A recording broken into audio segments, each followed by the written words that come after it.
Il y a un mec close, les gars, je suis pas sûr. Regarde, ferme la porte, prends le mail et allez jouer mail. Mort. Ah, dommage. On est actuellement dans un cours au lycée Pierre de Coubertin et c'est un cours basé sur l'e-sport dans la section e-sport. Avec cet encadrement-là, le matériel qu'on a mis à disposition, vraiment le niveau de professionnalisme, c'est vraiment la première des premières. La salle, elle est répartie en plusieurs jeux, en plusieurs niveaux. Donc là, de ce côté-là, on va avoir les joueurs Rocket League. Donc là, il y a Nicolas et Aymen qui sont en train de jouer à Rocket League. Il y a du Overwatch et du Valorant de ce côté-là. Là, il y a encore un peu d'Overwatch. Et ensuite, tout ce côté-là, ça va être que du Valorant. C'est un FPS, donc c'est First Person Shooter.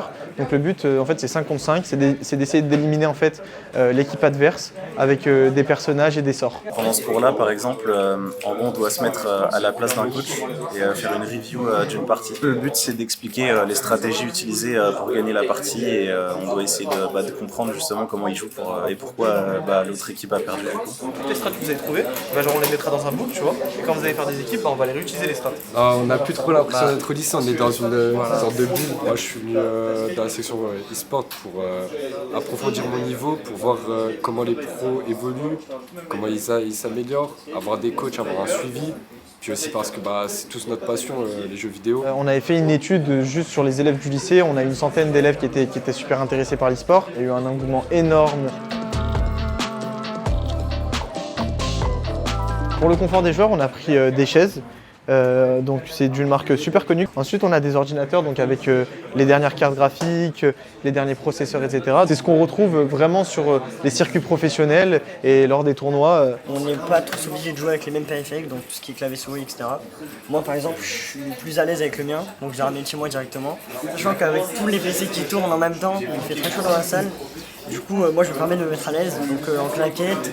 Moi dans ma tête je suis chez moi, je joue comme si j'étais chez moi. Tu vois, là, ils ont archi bien joué sur le round où ils reprennent sur la tank. Par contre là c'est trop mal joué. Il est mort. J'ai mis clic. J'ai juré j'ai mis clic. Le but c'est d'essayer de former une petite équipe de 5 joueurs parmi les 15 et d'essayer de les envoyer en fait, dans les tournois universitaires. C'est quoi qui vous fait rêver dans le e-sport? Les championnats, les tournois, tout ce qui est de haut niveau. Voilà, les tournois avec du cash prize, c'est-à-dire de l'argent en jeu. Donc imaginons on gagne un gros tournoi, être rémunéré.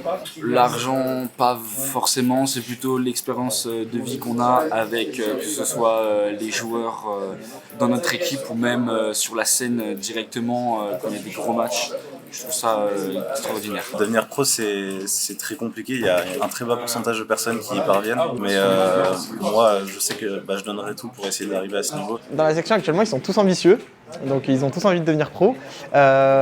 Nous, on ne peut pas garantir ça, bien sûr, parce qu'on part quand même d'une base qui est pas assez solide pour eux. Mais en tout cas, moi, j'espère vraiment qu'il y en aura qui sortiront de cette section. Et notre but aussi, c'est de leur montrer qu'il n'y a pas que jouer. Et que même s'ils ne sont pas forcément très bons sur les jeux vidéo, nous, en fait, on peut essayer de les aider dans des compétences comme du community management e-sport, du journalisme e-sport, du stream, de la production. Ouais, le handstring est trop fort. Les gars, les backside. Oh non.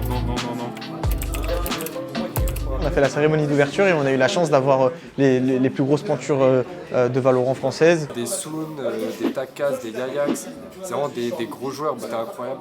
La petite cerise sur le gâteau, c'est qu'on les a fait jouer contre. On a fait une équipe en fait en mélangeant les élèves et les pros. Donc les élèves ont eu une expérience inoubliable.